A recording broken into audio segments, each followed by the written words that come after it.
जोड़ा ठाओ बरे श्री अनिरुद्ध सुजान, बाणासुर की सैन्य को हनन लगे भगवान। मां शारदे को नमन। साहित्यिक सचेतना के सभी रचनाकारों, साहित्यकारों, सनातन प्रेमियों, सनातन साहित्य प्रेमियों, श्रोता दर्शकों को साहित्यिक सचेतना की ओर से राय सिंह भंडारी द्वारा हार्दिक अभिनंदन।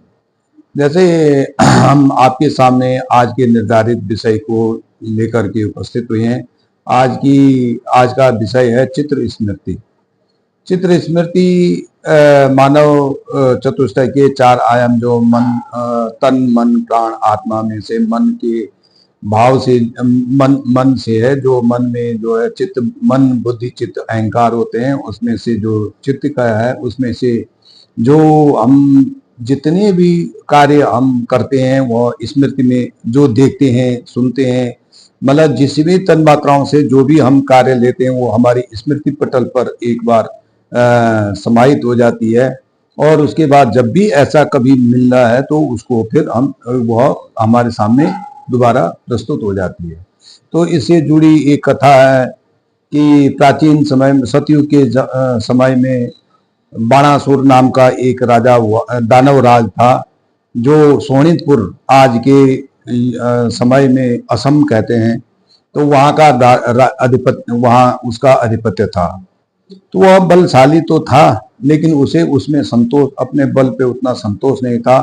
इसलिए उसने शिव जी की एक कठोर तपस्या की। कई कठोर साधना के बाद उसको शिव जी ने दर्शन दिए और शिव जी ने उनको बोला, भाई क्या क्या चाहिए। उसने कहा कि मेरे को 1000 हाथों का बल चाहिए और मेरे से शक्तिशाली कोई दूसरा न हो। तो उसने कहा, केवल शिव जी ने कहा, ठीक है, भगवान के अलावा तेरा कोई शक्तिशाली, तेरे से बड़ा शक्तिशाली कोई नहीं होगा। और उसके बाद शिव जी चले गए। उसके बाद धीरे धीरे वरदानुसार उसके पास 1000 हाथों का बल हो गया। अब वो जब किसी से लड़ने लगे तो कोई उसको लड़ाई नहीं कर सका, उसे युद्ध में जीत नहीं सका। अब कोई जीत नहीं सका था, उसके पास कोई खुजली, उसको हाथों में फड़फड़ाहट होने लगी, खुजली होने लगी। किसी से युद्ध करे तो किससे करे, उसके पास कोई योद्धा नहीं। तो वो शिव जी के पास गया और उसने कहा कि आपने मेरे को जो वरदान दे करके ना, या आप मेरे को खुद युद्ध में आ जाओ, क्योंकि मेरे पास कोई योद्धा नहीं है जो युद्ध कर मेरे को हरा सके। तो शिव जी ने उनको एक झंडा, ध्वजा दी और कहा कि भाई जा और इस ध्वजा को टांग करके अपने महल में टांगना। जिस दिन यह ध्वजा गिर जाएगी उस दिन समझ लो तेरा अंत हो जाएगा।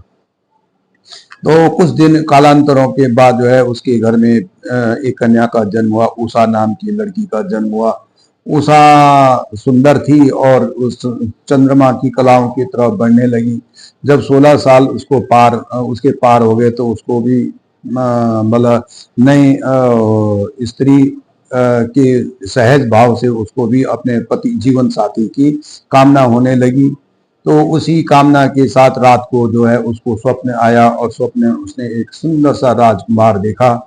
उस राजकुमार को देख करके उसने अपनी सहेली चित्रलेखा को बताया कि मेरा जो है एक स्वप्न आया, उसके राजकुमार जैसा दिखा, उसका चित्र बनाओ और उसको मेरे पास ले आओ। चित्रलेखा ने बहुत प्रयास किया, बहुत सारे राजाओं के राजकुमारों की चित्र बनाए, लेकिन उसको पसंद नहीं आए। अंत में उसने श्री कृष्ण का चित्र बनाया तो उसने कहा, हाँ हाँ ठीक है यही चले, ऐसे ही बनाओ। और उन्होंने प्रद्युम्न, उनके पुत्र प्रद्युम्न का चित्र बनाया। तो फिर कह रहे इसे भी, और फिर जब अनिरुद्ध की बारी आई तो कह रहा हाँ यही है, अब इनको मेरे पास ले आओ। तो चित्रलेखा रातों रात पवन हंस से और द्वारिका गई और द्वारिका से उसको पवन हंस में ही अनिरुद्ध को उठा करके उषा के महल में ले आया। तो जब उषा अपने बंद कमरे में अनिरुद्ध के साथ जब 9 दिन कई दिनों तक नहीं दिखी, बाहर नहीं दिखी, तो बाणासुर को दरबारियों ने बताया कि राजकुमारी नहीं दिख रही है। तो जब बाणासुर वहां आए तो वहां देखा वहां कोई राजकुमार था। तो राजकुमार उनको बाणासुर को बहुत क्रोध आया, उसने उसको युद्ध के लिए ललकारा। तो युद्ध के ललकार में वो चला, अनिरुद्ध भी युद्ध भूमि में गए। तो बाणासुर देखता है कि उसकी ध्वजा झुकी हुई है। तो इस तरफ से दोनों जगह से युद्ध हुआ बाणासुर और अनिरुद्ध के बीच में, लेकिन 9 दिन तक कोई निर्णय नहीं हो पाया। तो आकाश मार्ग से जब नारद जी ने इस 9वें दिन में इस दृश्य को देखा तो वो श्री कृष्ण के पास गए और उन्होंने फिर उनको ये अवगत करवाया। श्री कृष्ण जी अपनी सेना के साथ वहां आए और बाणासुर के पूरे शक्ति को और उसके बल को समाप्त करके उसको मृत्युलोक पहुंचा दिया।